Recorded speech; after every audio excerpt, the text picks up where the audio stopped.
한 30km 정도 됩니다. 와. 30km 정도. 근데 이제 여행 코스가 그렇게 많이 어렵거나 굉장히 긴 코스거나 뭐 그렇지 않으면 좀 가족들이 함께 여행을 할 수도 있지 않을까요? 그거는 사실 이런 보통 생각하는 이런 여행은 아닙니다. 저는 이게 제가 여행을 떠난다 그러면 여행 모드로 제가 그걸 전환을 하면은 네. 거의 전투에 나가는 어떤 병사의 심정으로 나갑니다. 그만큼 철저하게 준비를 하고. 예. 그래서 저는 여행을 늘 혼자 하는 편입니다. 네. 왜냐하면 같이 가면은 그 동행반자를 배려를 해야 되지 않습니까? 네네. 배려를 해야 되면은 자기가 얻을 수 있는 걸 그만큼 얻지 못할 경우가 있습니다. 희생을 좀 해야죠. 예. 그래서 혼자 한 저 여행은 다 복귀가 가능합니다. 같이 가면 그 사람을 생각해야 되고 배려해야 되기 때문에 많은 부분을 할애하지만은 네. 혼자 한 여행은 제가 지금도 미국 한 달간 여행한 거 하루하루 그날을 다 복귀할 수 있습니다. 어쨌든 개인적으로 하는 여행이 굉장히 장점은 크겠군요. 그렇죠. 네. 그 대신에 이제 외롭고. 예. 또 화장실 갈 때도 어렵고. 안 그래도 좀 그 부분을 좀 여쭤보고 싶었어요. 외롭지 않으세요? 좀?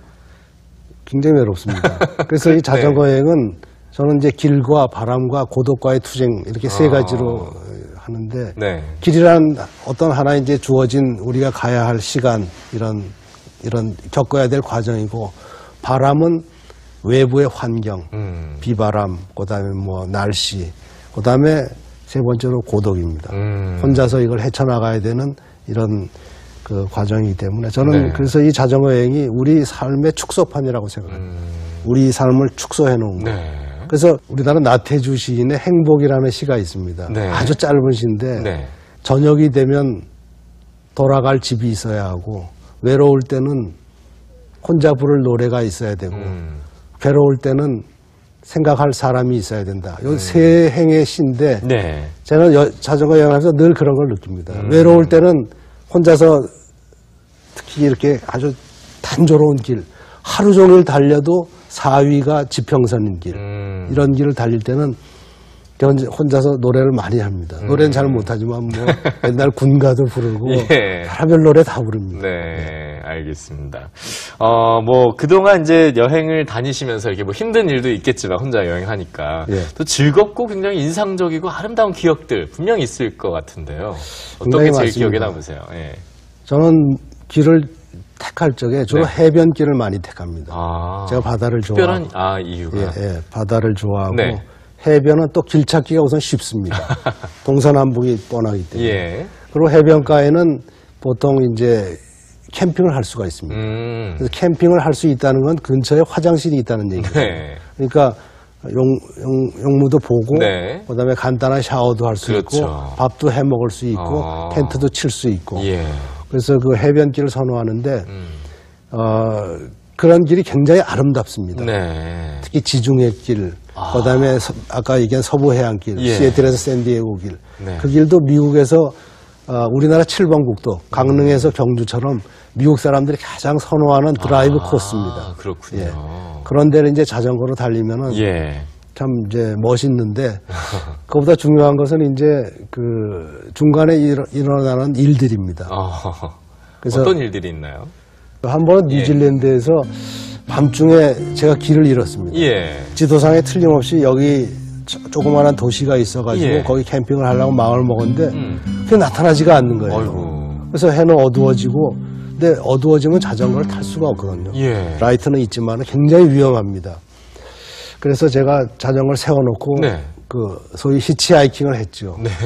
근데 밤중에 사람들이 잘 안 세워주려고 그러거든요. 그렇죠. 한참 만에 한 열 몇 대 만에 어떤 차가 하나 섰습니다. 네. 차가 서가지고 그 사람이 웬일이냐 그래서 사실은 내가 오늘 캠핑할 장소를 못 찾아가지고 오늘 여기서 노숙을 해야 되는데 네.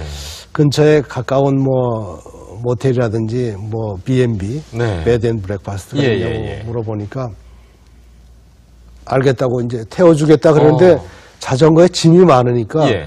그 사람 승용차에 안 들어가는 거예요. 네네. 근데 그 사람이 그러면 여기 잠깐 기다려라. 네. 내가 집에 가서 밴을 가져오겠다. 와. 그리고 갔어요. 예. 근데 오질 않는 거예요. 아이고.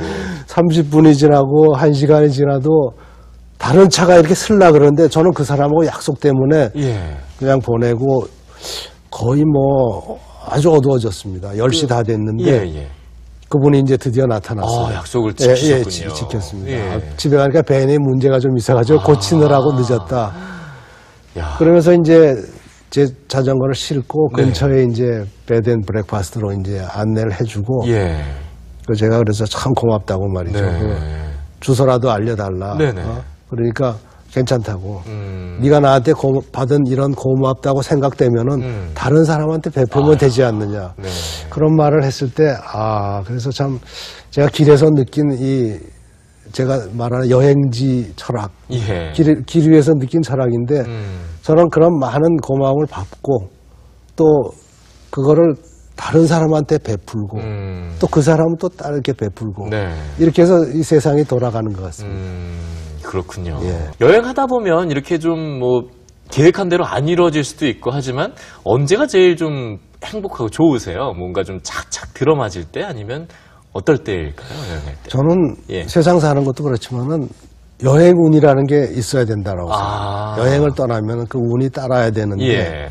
예를 들어서 제가 백두산 천지를 자전거로 올라갔습니다. 네. 거기는 높은 지역이기 때문에 거기도 올라가셨어요. 예, 근데? 예.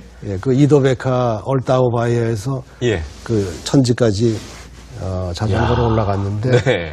거기는 그 진짜 하늘이 점지해야지. 왜냐하면 굉장히 기후가 변하기 때문에 그럼요. 예. 천지를 보기가 굉장히 어렵습니다. 그렇죠. 근데 제가 간 그 시간, 그 순간은 굉장히 청명한 날씨였습니다. 그래서 이제 그런 건 이제 따라주는 운이고. 예. 제가 한번은 인터라켄에서 융프라우에 올라갔는데 네. 비바람이 치고 눈보라가 쳐가지고 아무것도 보지 못했습니다. 그러셨구나. 예. 그래서 우리가 살 때 운도 필요하지만 여행도 운이 따라야 되는구나. 근데 그 운은 운에만 맡기면 되지 않습니다. 많은 준비를 하고 네. 그런 다음에 그 운을 기다려야 됩니다. 그렇겠네요, 진짜로. 이 여행을 이렇게 다니실 때도 있지만 여행을 안 하실 땐 뭐 하세요, 주로? 안 할 때는 여행 갔다 온 그 예. 후기 여행담을 쓰고 네. 여행은 특히 제가 하는 여행은 준비가 많이 필요합니다. 그래서 그 책을 많이 읽어야 됩니다. 네. 그래서 저는 그 주로 독서를 하고 그다음에 그 체력 관리를 위해서 네. 등산도 하고 또 제가 테니스를 좋아합니다. 예. 그래서 테니스도 하고 자전거 동호회 활동도 하고 네. 결국 이제 그 기간도 여행을 떠나기 위한 준비를 하는 기간이 그렇습니다. 것 같은데, 나도 한번 이 자전거 여행 한번 도전해 봐야겠다 싶으신 분들 많이 계시죠? 그래서 저희가 질문을 받아봤는데, 먼저 이런 질문을 주셨습니다. 자전거 여행가가 되고 싶어요. 어떻게 해야 하나요? 라고 물어오셨는데, 아까 말씀하셨지만 일단 떠나고 싶으면 떠나라 이렇게 떠나면 안 된다고 하셨죠? 안 됩니다. 어떻게 해야 됩니까? 좀 구체적으로. 전업 자전거 여행가는 저는 반대합니다. 특히 젊은 사람들이 가끔 저한테도 이제 이메일로 문의를 오는데, 예. 한창 일할 나이에 이럴 때 문의를 오면 저는, 일단 부정적으로 대답을 합니다. 왜냐하면은 당신이 지금 떠나고 싶고, 이 현실에서 떠나고 싶지만은 사람은 다 때가 있다. 20대 때, 30대 네. 때, 40대 때 학교를 졸업하고 그다음에 가정을 이루고 그다음에 자기만의 치열한 전장에서 네. 한번 부딪혀 보고 네. 그런 다음에 제2의 인생 혹은 인생 이모작으로 여행을 해도 늦지 않다. 굳이 당신이 가고자 하는 그 길은 10년, 20년이 지나도 그대로 있으니까 절대 조급할 필요가 없다. 충분히 준비한 다음에 충분히 다 맛본 다음에 가도 늦지 않고 그렇게 한 다음에 떠나야지 여행의 맛을 더 풍부하게 느낄 수가 있다. 이렇게 이제 충고를 해주고, 네. 그게 어떻게 보면 우리 석가님의 모든 인생의 쓴맛, 단맛을 다 보고 성불 하듯이 예. 좀 그런 식으로 얘기를 해줍니다. 그렇군요. 너무 조급할 필요 없다. 네. 그렇습니다. 알겠습니다. 다음 궁금증을 또 한번 만나볼게요. 이 자전거 여행을 할 때